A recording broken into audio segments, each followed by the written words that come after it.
super tight. He's got the inside line, leans on Marquez. That's brilliant by Lorenzo. Oh, what a move from Marquez. Rossi finds a way through up into second place. So Marquez started this lap leading.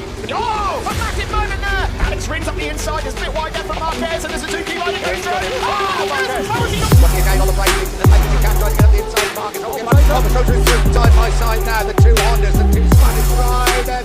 And Pedrosa has made it stick, and Marquez has been relegated to Marquez right back side by side. And Pedrosa back in front. Here we go again, turn four, Pedrosa takes the lead, front slightly wide. Marquez is attacking once again. Side by side, right into the first corner. Marquez